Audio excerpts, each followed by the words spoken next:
E no programa de hoje nós vamos debater um tema que ainda é um tabu, mas que precisa ser discutido abertamente: o suicídio. E para isso nossa convidada é a psicóloga Luísa Claire Rosa. É logo depois do intervalo. A gente volta já já.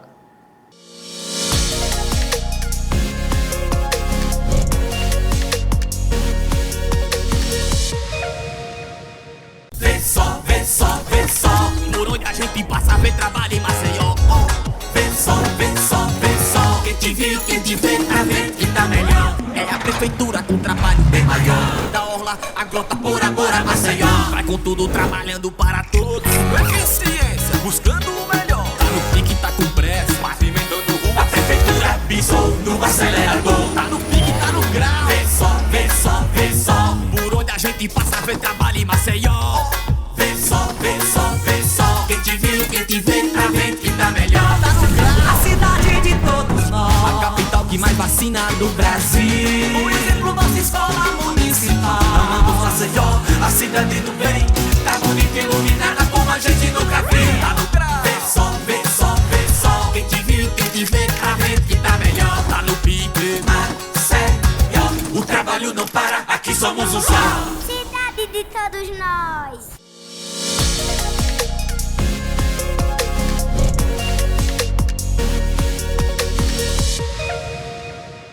Olá, meus amigos, um grande abraço e está começando mais um Espaço Aberto. Esse espaço que é aberto para os principais assuntos, os mais relevantes e caros à sociedade.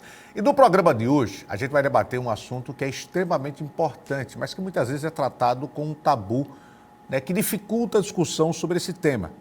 Para isso, e a gente vai explicar tudo direitinho para vocês, eu recebo aqui nos estúdios a Luísa Claire Rosa, que é psicóloga, né, e autora de um livro que foi recém-lançado ou relançado na Bienal de São Paulo e que está muito próximo também de ser lançado ou relançado, como assim queiram, aqui em Maceió, que é o livro que já está aqui em minhas mãos, O Comportamento Suicida na Escola e no Contexto Universitário.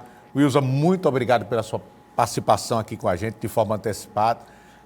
Que bom revê-la para que a gente possa debater um tema que ainda é muito caro e ainda é um tabu à sociedade. Antes de falar especificamente sobre a obra, por que, na sua opinião, ainda é tão difícil falar sobre o tema abertamente? Pois é, Oscar. Assim, infelizmente as pessoas ainda têm muito receio por achar que falar sobre comportamento suicida vai estar dando ideia, vai estar incentivando. Inclusive, entre os próprios profissionais da mídia, ainda existe essa preocupação. E aí é como a gente sempre coloca, nós precisamos falar, mas é o como nós vamos falar. A gente não pode tratar da questão do comportamento suicida como algo sensacionalista, como se estivesse narrando um jogo de futebol. A gente precisa tratar do tema com responsabilidade, trazendo a importância e mostrando que todos nós podemos também contribuir para a prevenção. O tema ele tem que ser debatido. Eu acho que a Luísa foi perfeita no que ela colocou agora. Não existe uma proibição. Aí, falando como imprensa, eu acho que é importante a gente trazer essa informação para quem está nos acompanhando. Não existe uma proibição de se falar sobre o tema. Há uma recomendação da OMS, da Organização Mundial de Saúde, que se trate o tema suicídio, principalmente quando o ato ele é concebido com muito cuidado e muita responsabilidade. E que, se possível, não se divulgue esse ato para não incentivar pessoas que muitas vezes estão no processo de depressão muito forte e que uma notícia, dependendo da forma como é passada, ela pode ser um start, ela pode ser um incentivo para que outras pessoas cometam o mesmo ato. Então, que fique claro, e é necessário esse esclarecimento, que não há uma proibição, mas um cuidado. Como você disse, você não pode espetacularizar a ação em si, né, Luísa? Mas falar é necessário. Pois é, extremamente necessário, porque é falando que nós informamos, nós esclarecemos e nós também trazemos para as pessoas que são leigas como que nós podemos identificar e como que nós podemos ajudar. Porque a crença de que quem quer se matar vai lá e faz, não fica por aí falando, né? Ou é frescura, faz isso só para chamar atenção. Então isso ainda é algo, né, que para a maioria das pessoas ainda é reproduzido. Então, pessoal, é como eu sempre coloco, falar sobre comportamento suicida é trazer um esclarecimento e a partir daí, com essa informação, a gente saber quais os canais de ajuda, como que nós podemos auxiliar uma pessoa que tenha pensamentos ou que tenha tentativas de suicídio, para que a partir daí a gente encontre outras possibilidades para além do suicídio. Falando sobre a obra específica, essa é uma edição atualizada e quando foi lançado em 2014 ainda, era o comportamento suicida na escola. Isso. E agora você traz uma nova abordagem também, completando com o contexto universitário. O que motivou você a estudar, a se debruçar e escrever uma obra como essa, Wilson? Oscar, desde o início, quando eu comecei a pesquisar sobre comportamento suicida, que eu já comecei a perceber o quanto que é relevante falarmos sobre e trazer também a nossa própria realidade. No primeiro ano, lá atrás, em 2014, quando eu fiz a primeira obra, eu tive um despertar quando eu comecei a ter a demanda de professores, educadores, escolas que solicitavam atendimento para a nossa ONG, e a gente começou a fazer palestras, começou a dar suporte para educadores, para alunos, e naquela época eu comecei a pesquisar, botei lá no Google o tema comportamento suicida na escola e não encontrei nada, nenhum livro, não encontrei nenhuma referência. Então eu disse, não, peraí, eu tenho que escrever sobre isso, já que não tem. Né? Existe. E aí foi quando eu escrevi a primeira obra. Então, o primeiro livro foi lá em 2014 e com pouco tempo, ele já ficou esgotado, e foi quando em seguida eu estava já na produção da segunda obra, que foi o Comportamento Suicida e o Acolhimento das Suas Expressões. Eu tentei direcionar um pouco mais a divulgação e as vendas para a segunda obra, não tive como investir na reedição do primeiro. E aí agora esse ano foi quando eu decidi que eu deveria trazer novamente, fazer uma reedição. Então eu atualizei e eu também quis trazer o contexto universitário, porque além de ser professora na área, eu sou docente de uma instituição particular aqui em Maceió, eu vejo no meu dia a dia o quanto que universitários vivenciam pensamentos suicidas, vivenciam situações de tentativas de suicídio, e eu também, além de ser professora, também sou universitária, na verdade, porque eu sou estudante de doutorado. E aí eu vi que, principalmente agora durante a pandemia, muitos dos meus colegas, tanto do mestrado quanto do doutorado, desistiram do curso por não aguentar a pressão, por estarem em quadros ou de depressão ou de uma ansiedade maior, de acharem que não iam dar conta ali de todas aquelas atividades, então terminaram desistindo do curso. Então, poxa, é tão difícil, Oscar, a gente chegar, sabe, num curso de mestrado, de doutorado, principalmente na federal, e você perceber colegas próximos desistindo do curso porque não estão aguentando aquela carga, aquela tensão, a cobrança de produções, a cobrança de um excesso realmente de atividades. Então isso gera um adoecimento psíquico e muitos abandonam seus cursos para poder também se tratar. Então, vendo esta realidade de perto, eu disse, não, eu preciso dar visibilidade também para o contexto universitário, e aí foi quando eu incluí já desde o tema essa realidade também do comportamento suicida no contexto universitário. Hoje se diagnostica mais ou os números estão realmente aumentando, Isa, de depressão ou de pessoas que tendem a ter pensamentos suicidas? Que é bom também a gente sempre colocar que existem graus de depressão, existe aquele que é mais propenso ou que é menos propenso. A gente não pode generalizar, achar que o fato de uma pessoa ter depressão necessariamente pode levar ela a um comportamento suicida. Isso. Existem diferenças. Mas nós temos diagnosticado mais ou os números estão realmente aumentando? As duas realidades, Oscar. A gente percebe que tanto nós temos um índice maior, como nós também temos profissionais diagnosticando mais os quadros de risco de suicídio, e que muitos deles estão associados também, muitas vezes, a transtornos mentais. Então, uma depressão maior, quadros de transtornos de personalidade como o próprio borderline, quadros de ansiedade maior. Então, agora mesmo, estamos ainda vivenciando um contexto de pandemia, e nós antes estávamos numa fantasia de que quando voltássemos à rotina que a gente tinha do dia a dia, do trabalho, do estudo, as coisas seriam diferentes, as pessoas estariam com um olhar diferente. E o que a gente tem percebido é que não. É que, assim, durante a pandemia, os processos que começaram a se desenvolver de adoecimento psíquico, eles estavam camuflados. E agora que a gente está em contato com as pessoas na escola, na universidade e nos seus ambientes de trabalho, a gente tem percebido mais de perto que tem pessoas que entraram mesmo no adoecimento psíquico maior e que muitas vezes não estão procurando ajuda. Então, hoje, por exemplo, a gente tem relatos em escolas de grupos de alunos tendo crises de ansiedade. Outro dia, uma escola pública daqui de Maceió entrou em contato comigo, uma professora pedindo socorro, dizendo, Wilson, eu tive 8 alunos aqui desmaiando numa crise de ansiedade e eu não sei o que fazer. E as escolas muitas vezes encaminham para os serviços de saúde, sendo que quando chega no serviço de saúde não tem vaga. Então, como é que uma pessoa que está ali numa crise de ansiedade, num quadro de risco de suicídio, vai esperar uma consulta para março do ano que vem? Não existe. Então, a gente está numa realidade muito crítica. Então, tanto a gente tem um diagnóstico maior, como o nosso momento agora realmente tem sido mais propício para esse crescimento do risco de suicídio. Até que ponto o cyberbullying, por exemplo, tem contribuído com isso, Wilson? De uma forma direta, né? Antes, a gente tinha apenas o bullying, né? Que é justamente aquelas práticas mais ofensivas, discriminatórias, de preconceito, dentro do contexto ali da escola ou do contexto universitário.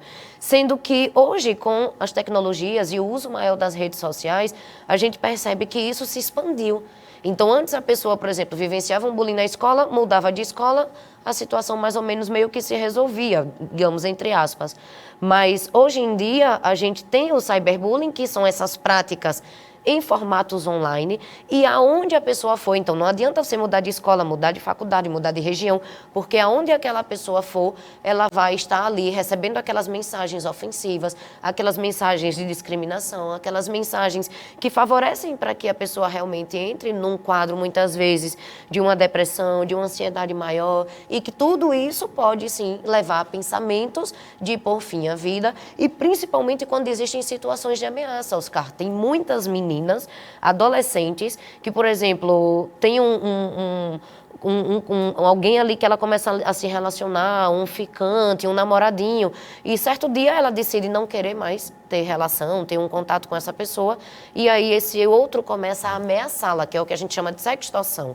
Então, muitas vezes ameaça, se você não continuar comigo, vou pegar aquela foto que a gente tem, nossa, que é mais privada, sensual, vou jogar na rede social. Aquele vídeo daquele dia que a gente estava conversando online, que a gente estava namorando online, vou jogar na rede social. Então, muitas vezes a menina, principalmente adolescentes, mulheres jovens, vivenciam essas ameaças de serem expostas nas redes sociais.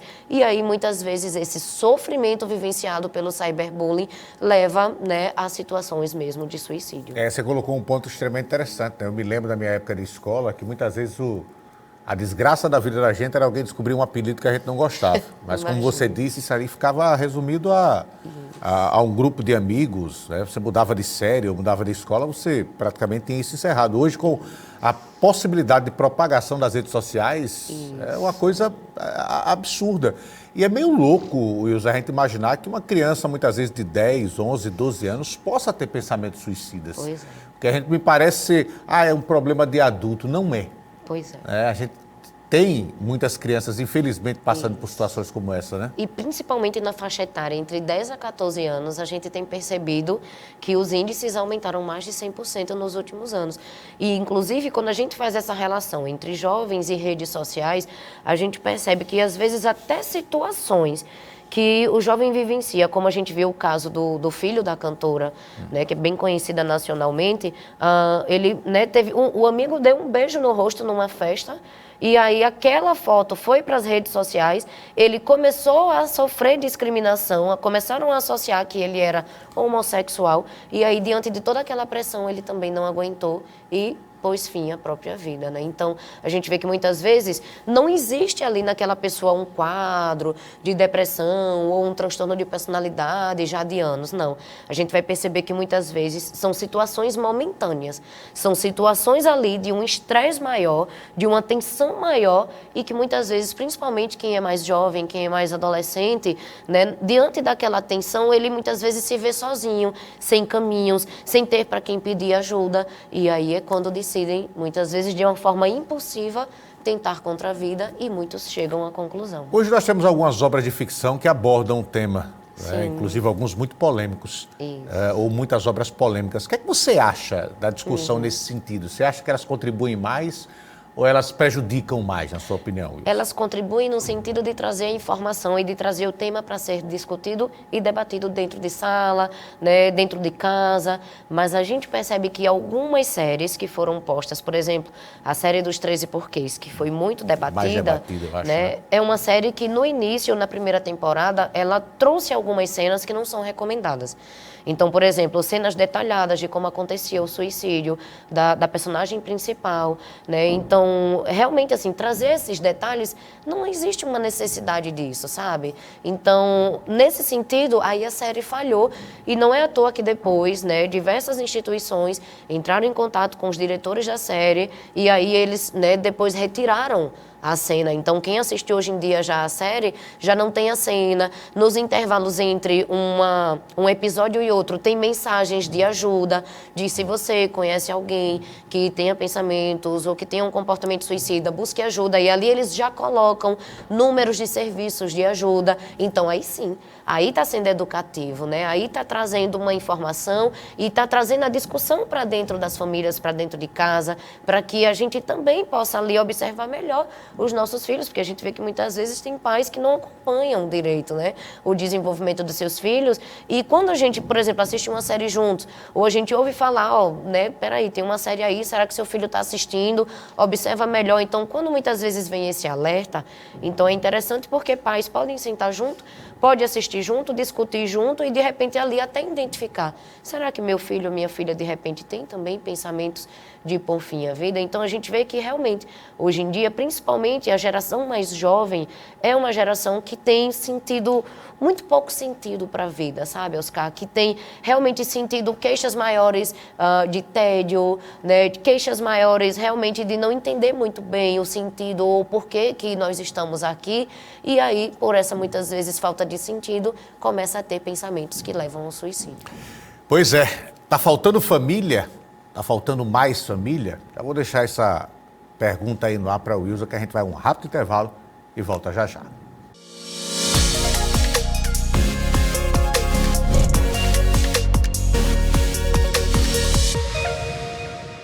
Vê só, vê só, vê só. Por onde a gente passa, vê trabalho em Maceió. Vê só, vê só, vê só. Quem te viu, quem te vê, pra ver que tá melhor. É a prefeitura com trabalho bem maior. Da orla, a grota por agora, Maceió. Vai com tudo trabalhando para todos. Eficiência, buscando o melhor. Tá no pique, tá com pressa, pavimentando rua. A prefeitura pisou no acelerador. Tá no pique, tá no grau. Vê só, vê só, vê só. Por onde a gente passa, vê trabalho em Maceió. Vê só, vê só, vê só. Quem te viu, quem te vê, pra ver que tá melhor. Tá no grau. A cidade de todos nós. A capital que mais vacina do Brasil. Um exemplo, nossa escola municipal. Amamos Maceió, a cidade do bem. Tá bonita, iluminada como a gente nunca viu. Tá no grau. Vê só, vê só, vê só. Quem te viu, quem te vê, pra ver que tá melhor. Tá no pique, Maceió. O trabalho não para, aqui somos o sol. Cidade de todos nós.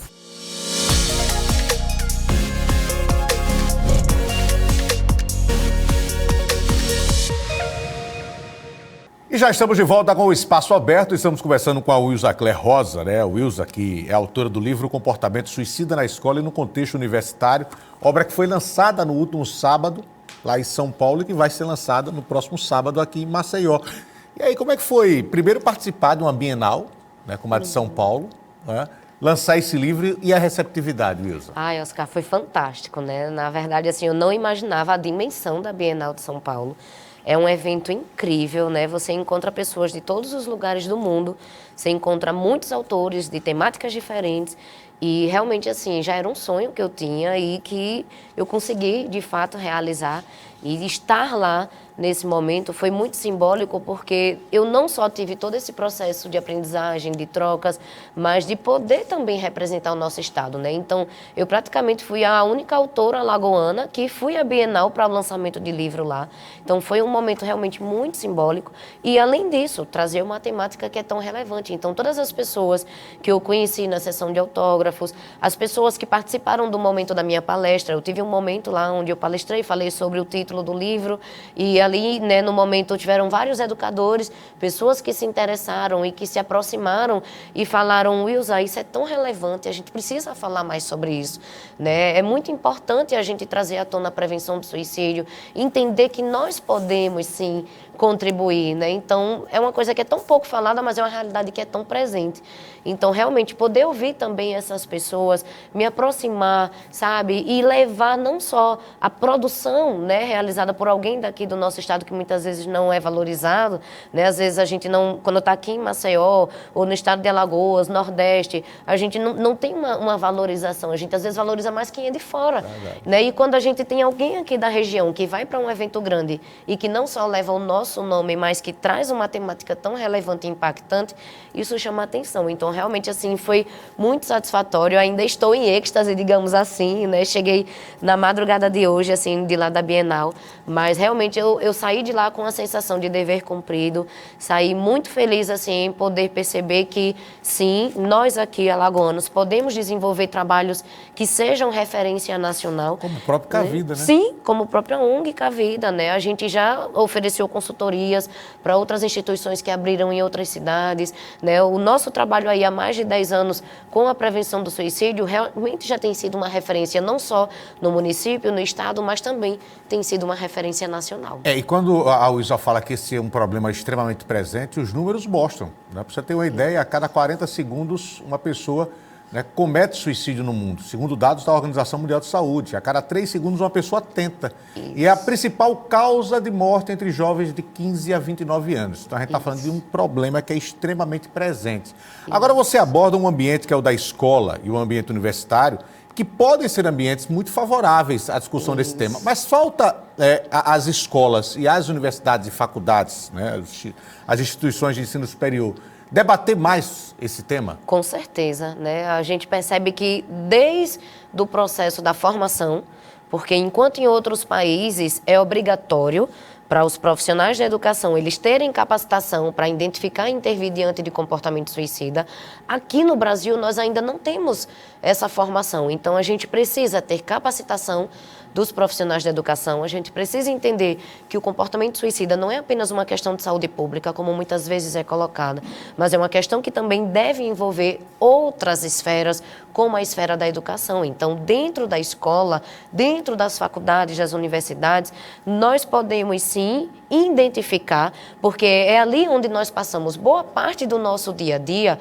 e, consequentemente, são nesses momentos em que, se nós tivermos ali profissionais informados, capacitados, eles vão identificar e eles vão saber como intervir. Inclusive, Oscar, a gente teve agora a última lei, né, que é a Portaria 13.819, que colocou e estabeleceu obrigatoriamente, né, que todas as instituições de ensino, elas tivessem, no momento da identificação de um comportamento de risco, elas devem preencher a ficha de notificação e encaminhar um caso para um serviço de saúde. Mas veja, a maioria dos profissionais de educação não sabem disso. Então, como identificar, como notificar, como intervir, como encaminhar se não se sabe disso. Não, o conhecimento. Então, realmente, assim, a obra, ela também traz esse despertar. Eu discuto um pouco sobre a portaria e eu trago também a importância de que profissionais da educação estejam capacitados, entendam melhor como que podem identificar, intervir e que realmente possam contribuir nas estratégias de prevenção, porque é como eu sempre digo, né, trabalhar a prevenção do suicídio é construção de redes. Então, não adianta só você ter ali um posto de saúde, uma ONG ou um serviço ou outro que ofereça atendimento.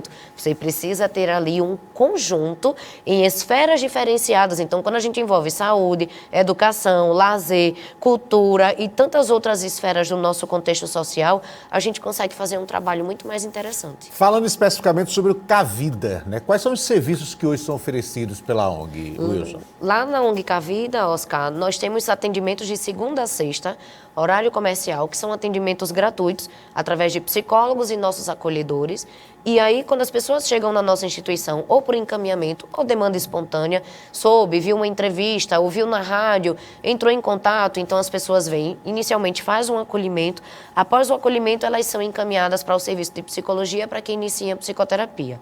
Além do atendimento na instituição, a gente tem os cursos de capacitação, a gente agora está na 13ª turma, então nos nossos cursos de capacitação a gente tem profissionais da saúde, da educação, a gente tem pessoas que se interessam pelo tema e que estão lá se capacitando, então a gente está aí, né, já na 13ª turma, formando pessoas para poder lidarem melhor com o comportamento suicida.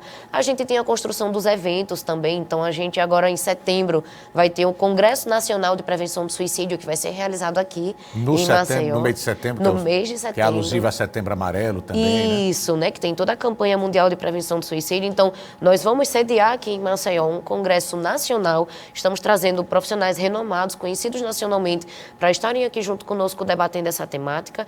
E, além disso, a gente também sempre tem buscado ações em locais pontuais. Então, sempre que somos convidados numa escola, numa comunidade ou em outros espaços, a gente tem levado também as nossas ações para que, a partir daí, a gente consiga ter um trabalho mais interessante de prevenção do suicídio. E quem quiser entrar em contato com o Cavida, como fazer, Wilson? Pode entrar em contato através das nossas redes sociais. Nós temos o Instagram, temos o Facebook, que é ONG Cavida, ou através dos nossos telefones, que é o 98879-2710. Tanto é o nosso telefone, quanto também é o nosso WhatsApp.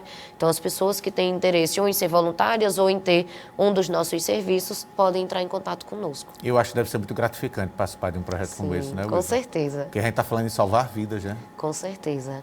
E realmente, assim, a gente percebe que hoje, em mais de 10 anos de serviço, a gente já realmente, assim, salvou muitas pessoas. A gente já teve mais de 25 mil atendimentos, já tivemos mais de 100 voluntários contribuindo na nossa instituição. Então, realmente, assim, a gente percebe que é um trabalho extremamente relevante. E se você me perguntar, Wilson, até hoje, de todos que já foram atendidos, já teve algum caso que chegou ao suicídio? Não. Então, assim, realmente isso mostra que é possível, sim, fazer um trabalho bacana de prevenção do suicídio, né? Isso mostra para as pessoas que, de fato, é possível trabalhar a prevenção, mas que, para isso, a gente precisa, né, de todo um instrumento, de capacitação, de parceiros. Realmente, a gente precisa aí ter uma força maior que consiga também manter algo que é totalmente voluntário, que ainda não se tem, né, digamos, um financeiro, né? A gente ainda não tem uma equipe contratada, a gente não tem ainda todo mês um valor fixo que a gente receba ali, né? Então, a gente sobrevive de doações, sobrevive de eventos que a gente promove, né? A venda dos livros, por exemplo, parte do valor arrecadado é destinado à instituição. Então, realmente, a gente hoje só consegue manter todo o serviço porque nós temos toda a equipe que são de voluntários e porque também temos pessoas que contribuem, direto ou indiretamente, para que a gente consiga pagar as contas e manter lá a nossa instituição funcionando. É de arrepiar, sabia? A gente ouviu uma coisa como essa, né? Porque você não tem como mensurar quantas pessoas você ajudou, né? E muitas vezes a pessoa só quer ser ouvida. Sim. Né? A pessoa só quer alguém que a ouça sem condená-la. Isso. Que é tão comum a gente ouvir isso, né, Wilson? Poxa, você está discutindo sobre suicídio, você está falando de tirar a própria vida. Quem quer faz, não conversa. Que é uma grande balela. Muitas vezes é um grito de socorro que a pessoa está dando ali. Só eu estou precisando de ajuda, me ajude. Isso. Né, Wilson? Então, assim, muitas vezes a pessoa só quer ser ouvida, né? Pois é. E muitas vezes a pessoa também que está na vivência do pensamento suicida, ela não chega para você para falar diretamente. Muitas vezes as falas são indiretas. Então, são falas do tipo, eu quero sumir, eu não quero ver nada nem ninguém, eu estou sendo um peso para os outros, eu não aguento mais. Então, nem sempre a pessoa vai chegar diretamente para você e dizer, né, me ajude, eu estou com um pensamento assim, ou eu quero me matar. Não. Geralmente as falas são indiretas, muitas vezes são mais comportamentos de isolamento, são mais comportamentos indiscretos, então a gente precisa ter a habilidade os pais, de né, identificar. Os amigos com seus amigos, os é. companheiros e companheiras com seus companheiros e companheiras. Porque nós somos seres sociais, Oscar. No nosso dia a dia, seja no nosso ambiente de trabalho, seja na nossa família, né, seja onde for, no dia a dia nós estamos sempre em relação com pessoas, seja presencial ou virtual. Então, em algum momento, algo pode ser demonstrado. E aí é quando, se a gente tem pessoas que têm um conhecimento, que já tem essa anteninha ligada, a gente ali vai ter a habilidade de identificar e de poder intervir assertivamente para ajudar essa pessoa. O lançamento aconteceu na Bienal em São Paulo no último sábado, acontece aqui em Maceió no próximo sábado. Vai acontecer onde, Wilson? Então, vai ser de uma forma bem diferenciada, Oscar, né? Eu saí um pouquinho, na verdade, do padrão. Geralmente os lançamentos de livros, né, são em livrarias, eventos, congressos. Eu escolhi a Barraca Barricas, lá na praia. Coisa boa. Eu sempre associo que trabalhar a prevenção do suicídio é como um mar de possibilidades.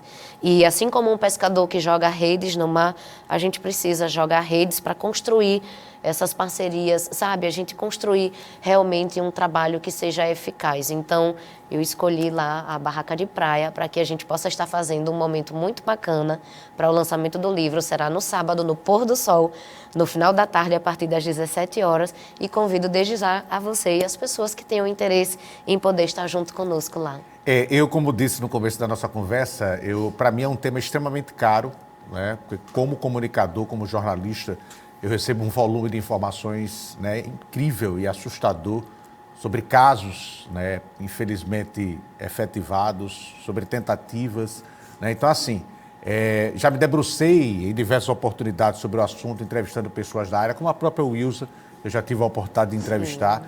Então, para mim, falar sobre um assunto como esse é extremamente importante. É extremamente importante, né? E é meio assustador a gente ver, como disse a Wilza, né, que não tem idade para isso. Né? Que a gente tem aí uma geração de crianças de 10, 11, 12, 13 anos, né, que infelizmente passa por situações semelhantes, que muitas vezes vê a sua infância ser encurtada para problemas que deveriam ser apenas problemas de adultos. Mas, enfim, que a gente possa discutir isso. E você, pai e mãe, atento aí aos sinais que seu filho pode dar, né, Wilson? Às vezes ele muda drasticamente e a gente está tão empolgado também com esse mundo digital que acaba não percebendo a mudança cotidiana do seu filho, né? Pois é. E dentro de casa a gente precisa muito desse apoio, Oscar, sabe? A gente vê que realmente são muitas questões que também envolvem a família. Então, quando nós temos a família como parceira, isso ajuda bastante, né? O que não é a nossa realidade sempre.